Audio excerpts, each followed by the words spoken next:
এখন বাজে রাত 2:30। মধ্যমগ্রাম চৌমাথায়। এখানে রেগুলার বাস আসে বারাসাত থেকে হাওড়া 4:10-এ, L238। ওই বাস ধরে হাওড়া স্টেশন যাচ্ছি। হাওড়া স্টেশনে চলে এলাম। এবার তারপরে এখান থেকে ব্ল্যাক ডায়মন্ড ট্রেন রেগুলার 6:15-ই ছাড়ে। 8 নম্বর প্ল্যাটফর্মে দিয়েছে আসানসোল যাওয়ার জন্য। ট্রেনটা দূরপাল্লার ট্রেন, এক্সপ্রেস ট্রেন। এই ট্রেনে দুদিন যাওয়া এক জায়গা তো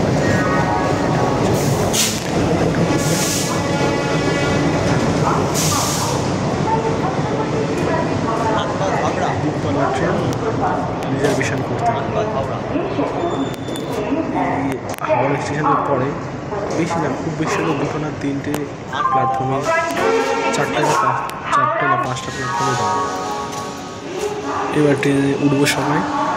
ট্রেনের মধ্যেটা দেখাচ্ছি সবাইকে, সবাই দেখো।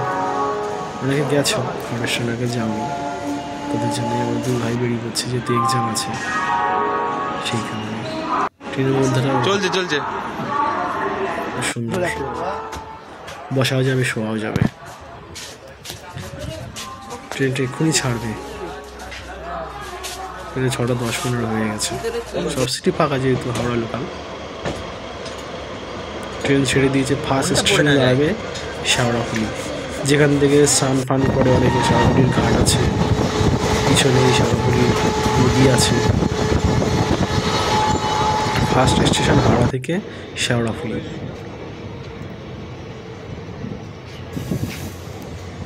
শেওড়াফুলি থেকে পরে স্টেশনে দাঁড়াবে সোজা ব্যান্ডেল। এই হচ্ছে ব্যান্ডেল স্টেশন।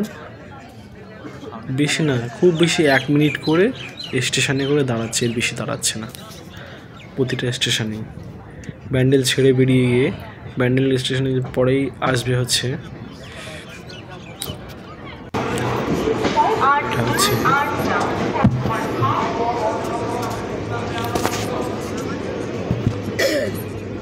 বর্ধমান। ব্যান্ডেলের পরেই সোজা আসলো বর্ধমান স্টেশনে। এটা জংশন, গ্রাম অঞ্চলের এলাকা কিন্তু জংশন। এখানে বর্ধমানের ধানের জন্য বিখ্যাত আমরা জানি। তারপরে স্টেশন হচ্ছে বর্ধমানের পরে দুর্গাপুর। এক্সপ্রেস ট্রেন তো, তাই স্টেশন বাদ দিয়ে দাঁড়াচ্ছে। দুর্গাপুরের পরের স্টেশন হচ্ছে এই ঢুকছে, খুব স্লো মোশনে ট্রেন ঢোকার সময়।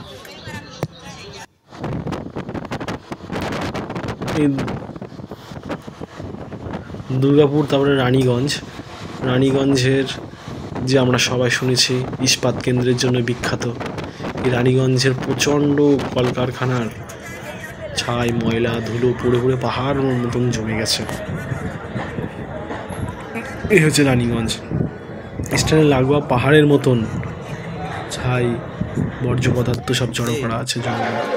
তারপরে স্টেশন ঢুকছে, এই যে হচ্ছে সভা আসানসোল স্টেশন। এখানে জিনিসপত্রের দাম অনেক, খুব কোয়ান্টিটি কম, কিন্তু জিনিসপত্রের দাম প্রচুর। আসানসোল নামটা সবারই জানা, তবু স্টেশনের বাইরে চত্বরটা খুব সুন্দর, অনেকটা বড়। টোটোতে বসতে হয়, টোটোর থেকে তারপরে যে আইটি যে কলেজ সেখানে যেতে হয়, ওখানেই এক্সাম বসে centre. Digital IQ digital job পরীক্ষা যেহেতু পড়েছে, সেই জন্য খুব সুন্দর পরিবেশ। এই এটা হচ্ছে আসানসোল স্টেশনের বাইরেটা, দারুণ দেখতে, অসাধারণ। মানুষ চাইলে এখানে গিয়ে ভিডিও করতে পারবে, ভিডিও শ্যুট করতে পারবে। খুব সুন্দর জায়গা। ধন্যবাদ।